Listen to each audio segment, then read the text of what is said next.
Hi there, I'm Sue Stockdale, and welcome to episode 147 of the Access to Inspiration podcast, where we bring you conversations with remarkable people whose stories challenge, motivate, and inspire us to think bigger and aim higher.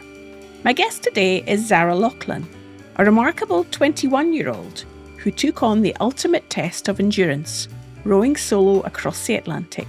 In February of this year, she became the first woman to row solo and unsupported from mainland Europe to mainland South America, a distance of over 3,500 nautical miles, spending 97 days at sea. Her story is one of resilience, grit, and an unshakable belief in possibility. I'm sure you're going to enjoy what she has to say. And as always, you can read a transcription of this episode as you listen on our website over at accesstoinspiration.org. Welcome to the podcast, Zara. It's lovely to speak to you today. Thank you very much. Thank you for having me.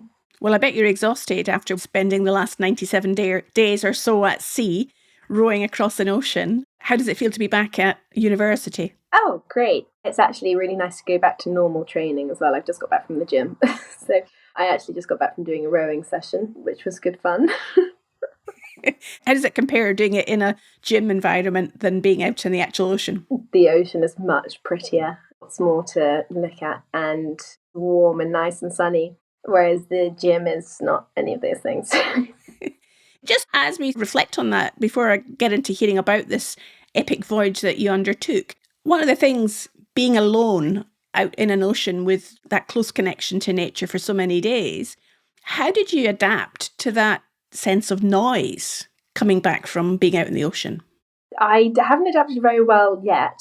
I didn't have any music for the last 57 days of my crossing because I broke this phone that I'm on now. And I didn't realise, but I started clicking my tongue and whistling and things like that just during the day.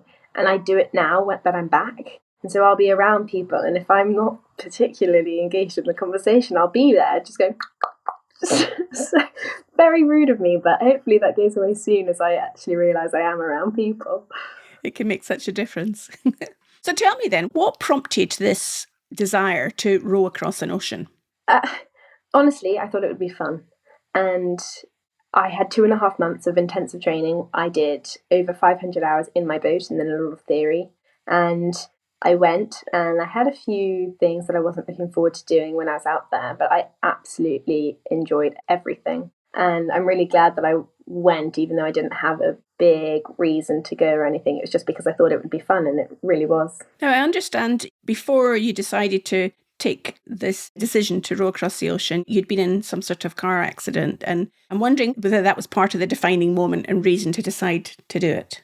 I was in a car accident in April, 17th of April, and I got a brain injury from it. I'm completely recovered now, but it meant that I couldn't really make new memories and I didn't really know what was going on for a while. So I had to go home from university, which is why I'm back at university for second semester now. And I decided to do it after that. And I think it probably did impact in a lot bigger of a way than I realised at the time. It was a very impulsive decision because I couldn't really think very long about something without forgetting about what I was thinking about. But then after a couple of weeks, I started to get better. And then within a couple of months, I was pretty back to normal, but with the odd thing that slipped my mind. But I think it probably helped me go more than... And sometimes it can be that when we have a potentially life-changing, it can cause us to reflect on what life's all about and what we want to do with our time. I also get a sense from reading your background that you've been quite a competitive youngster as well, racing BMX bikes and getting to the World Championships at under 15 years old. What caused you to want to race BMX? My dad used to, when I was younger, race motorbikes, and he did that for a long time. I was born in America and he used to race out there. And then we moved to Czech Republic and he raced there. So I grew up around it. And then my brothers started BMX racing, and so I was always dragged down to the track. And I was so sick of watching that I decided to race. And so I think it was my second year of racing. I was going to nationals and making the top final, which is the top 8. And then I think after 2 years of racing, I was getting podiums at nationals, something like that. Very, very competitive. I like to win. And so after I was cycling, I started rowing at 16 at sixth form. And then not last year, the year before, I went to the Indoor World Championships for that and got podium in 2 events there as well. So in terms of this competitive instinct, do you think that having brothers has helped you to develop that? Yeah, absolutely. Both my brothers are older than me and they're very good at things. One of them still lives in the UK now and he's 4 years older than me. And he is so hardworking and really a massive role model to me. And it was really nice to go in the scary moments when I didn't want to worry my boyfriend or my parents. I would call my brother and I'd go, don't want to worry anyone else, but I can worry you. I've just seen an orca and I'm quite scared. And it was really nice to be able to have that because they've only ever been happy for what I want, but I want to make them proud, they're my brothers. And what did they say when then you were able to finally say that you rowed across an ocean? I haven't actually managed to see them yet. I'm seeing one of them in a few weeks, which will be really nice. And we're going to celebrate and drink a lot of champagne and eat a lot of cake together, which will be nice. And no doubt they'll be setting a bigger challenge for themselves then to outdo you on that one that you've just accomplished. I'm sure. So having then made the decision that you're going to row across the ocean, how do you go from that to making it happen? I had absolutely no idea. I called somebody at Team Forces, a complete cold call. I called Lamont Kirkland, the CEO, and went, hi, I'd like to row across the Atlantic in a few months, but I've got no money or experience. Do you think you could help me a lot? And he said yes.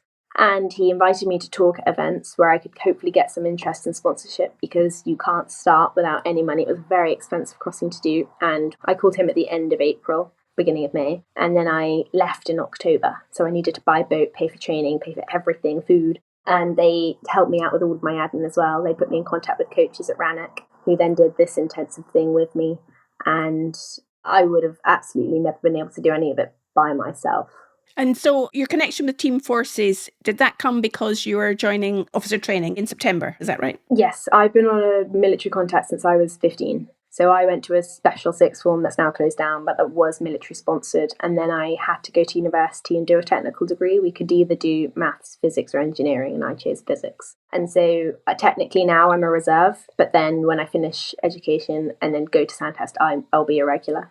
Wonderful. So that phone call really helped you out then in having some support for your quest. Absolutely. I would never have been able to even start properly planning it without that. Now, in that time where you're having to fundraise and seek sponsors and so on, I heard you do an interview, I think it was with Laura Kenny as well, the cyclist, and you seemed a little bit in awe, given that they had had their success and you were yet to have your rowing success.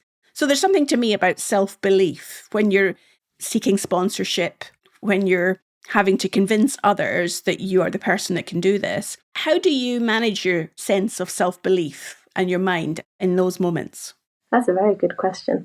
I just thought that there was no reason that I couldn't do it. I knew that I had a lot to learn. I still now, even though I have successfully rowed an ocean, I still will not call myself an ocean rower because I'm not one. I had a lot of help from people who are, and I couldn't have done it without that. I texted my coach every single day, and he texted me to make sure that I was still all right. He told me exactly where I should be going every day. And then because of the training that I had, I knew how to do that. Or I could reply and say, can't do that today. I'm going to try something else. So I think it's about believing that you're capable, but not having a kind of arrogance to you where you think that you're the best at everything and that you can do one thing once doesn't make you an expert at all. So once you then got into the boat and you left from Portugal, describe to us what it was like in the boat and the size of the boat and what were those first few days like? The first few days were awful. I hadn't settled into it and I had the same kind of mindset that I had in training, which was quite a negative one because this is the first sport that I've done that you can't control that many factors of it. I obviously had the weather, and the weather was against me for 35 out of the first 39 days. That wasn't supposed to happen. And the first time I started going backwards was on day 5. And I had the same mindset in training that I'm not strong enough, I shouldn't have gone. I somehow managed to trick everyone into thinking I was ready when I wasn't. And I thought I'm in for a really miserable few months. And then day 6 came, and for the first time in my life, I saw a fish. And that was the first time that I realised that it was a lot more about the journey than where I was going. Because if I wanted to get there quickly, I would fly. And after day 6, I enjoyed every single day. But my boat is 25 feet long. And when it was full, it was about 800 kilos. And then when I finished, it was about 600. And routine for that first month was rowing over 17, probably 17 to 19 hours a day on average. There were some days where I was doing 21, 22 hours just because of the weather. But then after that, I settled into a routine of rowing 16 and a half hours. Just reflecting, Mick Dawson, one of our previous guests who rowed across the Pacific, he rowed 2 hours on, 2 hours off, 2 hours on, 2 hours off. What was your routine in that long day of rowing? I woke up before midnight. I was ready to row at midnight, so rowing from 12 until 3, and then I would sleep 3 till 6, and then I would row 6 till midday, rest midday till 1:30, row 1:30 till 9 p.m, sleep 9 p.m. till midnight. So you had that routine then? Yeah. And that was what worked for me. I could have probably have done with a little bit more sleep. I was getting about 5 hours, but those 5 hours were split into 3 chunks. But looking back, I could manage that for 3 months. Now that I'm back, though, I am sleeping a lot. I've been back, I think, about a week, and I'm eating and sleeping more than I have ever. Yes, I imagine it's a wonderful thing to enjoy when you get an opportunity to have more of it. Now, you talked about just time there, and given that you're rowing across some time zones, when you say midnight, are you on UTC time, or what's the time zone you're actually navigating by? Yeah, I stayed on UTC the entire time because that's what my coaches were on. Some of my safety equipment would change depending on where I was and would go automatically, but that would have just confused me and confused everybody. So I just stayed on UTC, which actually meant that when I got into French Guiana, I got told I had to call it. They meant French Guiana time, which is 9 a.m. in the UK. So I woke everybody up at 3 a.m. saying, I'm ready. Nobody was very happy with me. Well, it does go to show, I think, that time becomes immaterial when you're on a journey like that, I imagine. Absolutely. And being out like that, it was nice to just go to sleep when the sun was going down. It was just nice to just be in nature, and because you do really sink into the routine, so you become tired at these times that you're resting anyway. And I made sure that I always saw the sunrise and sunset, and it was really nice. Sometimes the most comfortable mode for rowing is naked. Is that what worked for you? Yeah, I didn't even wear shoes. And did you have a sheepskin seat? Sometimes people have a special covering of their seat that you didn't get in terms of your seat. No, I did have a comfortable seat on board, and I'm not used to it because I'm a normal rower. I'm used to the hard one. So I had the hard one with no seat pad the entire time. I didn't wear anything on my hands. My hands are used to it. My body's used to it. And it was comfortable for me, but not most people. So did you see anybody on the journey at all? I had one sailboat come up with a German couple on board, and they just spoke to me on the radio and said, we know what you're doing. Can we come over and take a picture? And that was on about day 70, I think. And I hadn't seen anybody in so long. And it actually made me really emotional because I was like, oh my goodness, you kind of forget. They were never close enough for me to actually see them, but that was really nice. And then I also had one ship who didn't even see me at night time, or who missed me by 0.1 of a mile. They didn't reply on radio. They didn't clearly weren't checking the AIS. They didn't see my flare, and there was nothing I could do to get out the way quicker because I'm in a rowing boat. So I did message my coach the word ship, just in case I got hit, you'd know what would happen. And I messaged my boyfriend as well, said I love you, just in case. And that was awful. But then they thankfully did miss me. You must have had your heart in your mouth at that moment, I imagine. Yeah, I didn't really have time for that because it happened really quickly and I did everything that I could do. I wasn't ever going to leave the boat because that would be absolutely ridiculous. That is just dead. And then after it left and it missed me, I then was able to just go like, which was a nice feeling to have. But you should always be checking your systems and everything like that. So they must have had everything turned off, which is really bad. And if you're enjoying this episode with Zara, then I also recommend episode 56, where my guest was Mick Dawson, who was part of a team of 2 that were first to row across the North Pacific Ocean, from Japan to San Francisco. You can now find more than 140 episodes, ranging from business and sports to the arts and social change. Just hop on over to our website at accesstoinspiration.org to discover them all there, and we've categorised them to make it easy for you to find your favourite. Now back to Zara. So in all of those days, given that there were no humans in contact with you, apart from those that you've just mentioned, what about the fish beneath the sea? How did you engage with that? I loved it. I thought that it was the coolest thing ever to see fish. And the dolphins as well. I swam with dolphins and I had whales. I had some sharks come quite close. I was never in danger of it, but it was nice. And the birds aren't really scared of people because they don't see many. So they would come and sit on the boat and get really close to you. The flying fish hit you in the face when it was dark. That was really funny. And also I had an octopus attached to my power anchor at one point, and it was very heavy and I was trying to carry it and pull it in without realizing I was pulling an octopus in. So lots of funny problems that I had that were absolutely completely foreign to me before I left. But actually, in my last week, I was bitten. Really? Yeah, I got in the water every single day for probably the last 35, 40 days because I loved it. And well, I didn't like it at the beginning, but I came to love it. And it was very hot.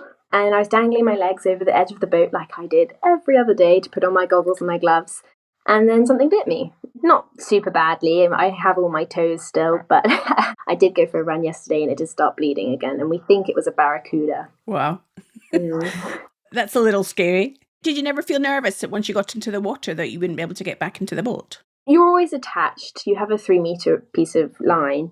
I didn't like going in the water initially because I didn't like getting my face wet. I didn't like holding my breath underwater. And when you have to actually be under the boat physically, it was quite a scary thing. But I always knew that I would be able to get back onto the boat. Now, did the boat ever capsize? I think you had one scary moment. I had one capsize the entire time. And it wasn't even in the biggest weather that I had. It was just in the most annoying sideways weather. And the boat just rolled. I was upside down and then it flipped back around again. Because if you pack your boat properly, the boats that I'm in, I was in a Rannoch, they do just come back around, which is amazing. And the only thing that broke was my flagpole. So that's pretty good. You did mention earlier your phone had broken. So given that that was part of the way you could be listening to music and so on, how did you feel at that moment when you realised it then was no longer working? Fine. I didn't really listen to too much music before then anyway. I was more worried that I wouldn't ever be able to get it fixed because it had all of my photos on it because I actually didn't back up my phone before I left, which was really stupid. And I didn't want to break it more, so I just didn't use it. Turns out it wasn't actually even that broken. But it was really lovely to not have any kind of distraction and to just be fully in nature, even though it was for almost 60 days. It was really, honestly, really enjoyable. And did those fish and birds and so on become creatures that you spoke to? Oh, yeah, but, I speak to them before I lost my phone too. I think I've always been a person that's quite away with the fairies, and I think going away by myself like that and also not having anything to listen to just made me a little bit more spaced out. But I had a great time. So I had a lot more hallucinations than I think most solo rowers have because I didn't have that kind of brain stimulation. But all of my hallucinations were really pleasant, so it was fine. You're making it sound like it's just the norm for people to have these experiences, Zara. And given you've spent so many days alone, then it is the norm for you now, of course. How about food then? You've got to sustain yourself. How do you manage to have enough calories to row all these hours per day? I lost 10 kilos. I left at 64. I'm 5'9". And I didn't actually have very much fat on me before I left because I did a really bad job of bulking up before. And I've lost a lot of muscle now. I was meant to have 90 days food pack things that were, I think, meant to be 5,000, 4,000 calories a day. I didn't finish a single pack of food. So I was meant to have 90 days, which meant I would have had 7 days of no food, and I still didn't run out. I still could have gone a few more weeks. I found it so difficult to eat while rowing, and I knew that was going to be hard for me the entire time. I thankfully did eat enough to be okay. I was never eating a dangerously little amount, but I could have done it with a lot more food. So the food sustained you physically.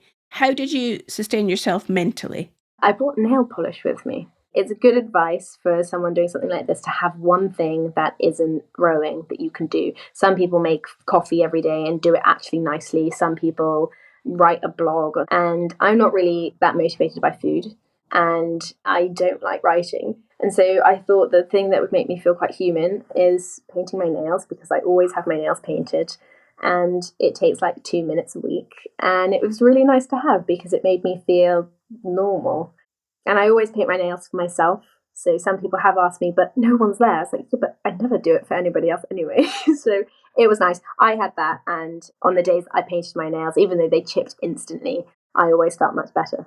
It's amazing how a small activity like that can have such a big impact on morale. Absolutely, especially when you don't have anything else. I didn't have any personal items with me. It was the only thing that I did that wasn't productive, and it was really important. Yes, you reminded me of my North Pole expedition where I had some face cream and a little bit of moisturiser and a little mirror to look in.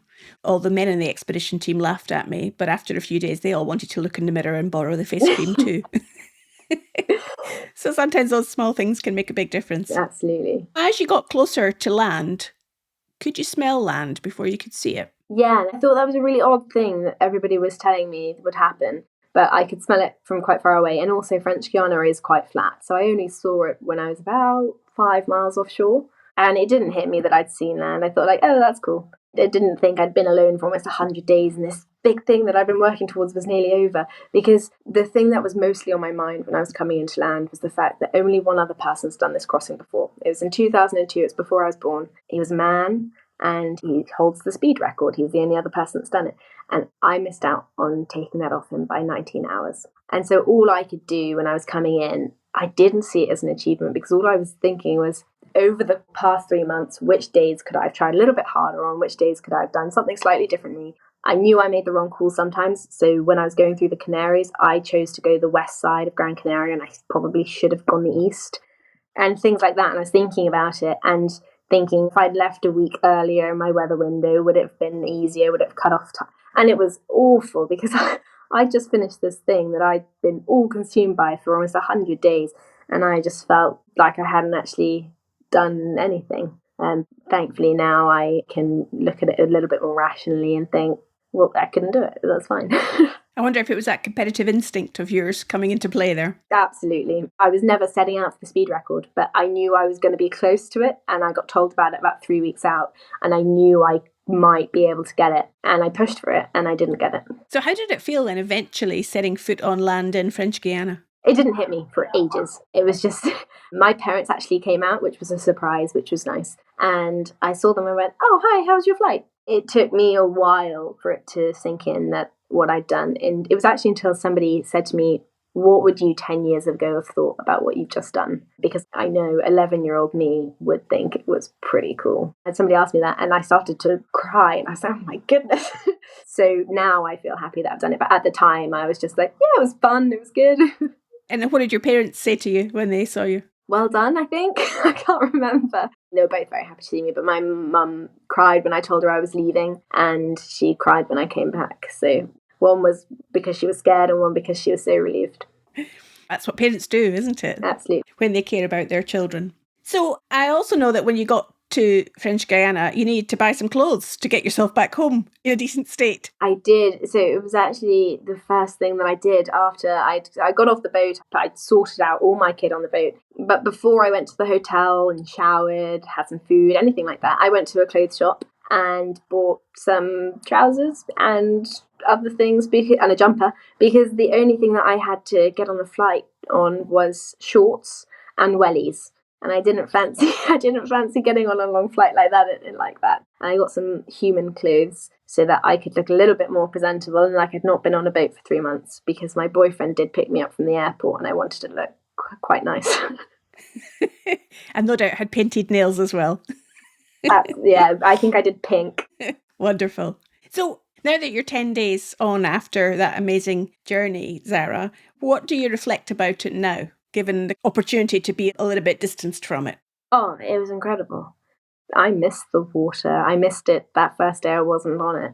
I love being back. I love being back with the people that I missed and being able to move my body in ways that I couldn't on the boat. But it was lovely to just be removed from it all and to have that just absolute peace because I didn't have very strong winds. The trade winds didn't establish until I was in my 13th week. And it meant that the waters were really flat and calm and it was just lovely. And so I miss it a lot.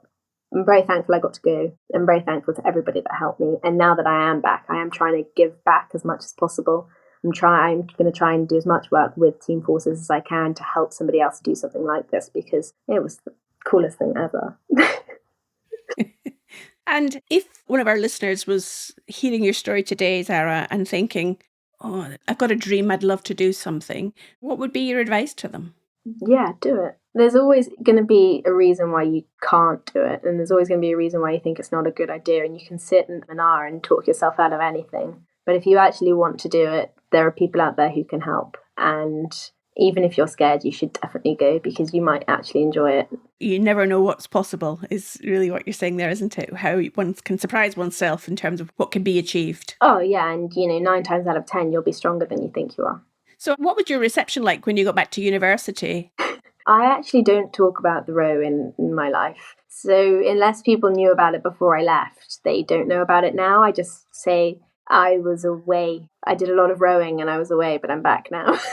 So they don't know. But we have a celebration tomorrow with Team Forces and my sponsors, and that will be good fun to be able to thank all of them. But I got back to England, and then 2 days later I was back at university in lectures, just like normal. So what's the next dream then? What's the next ambition?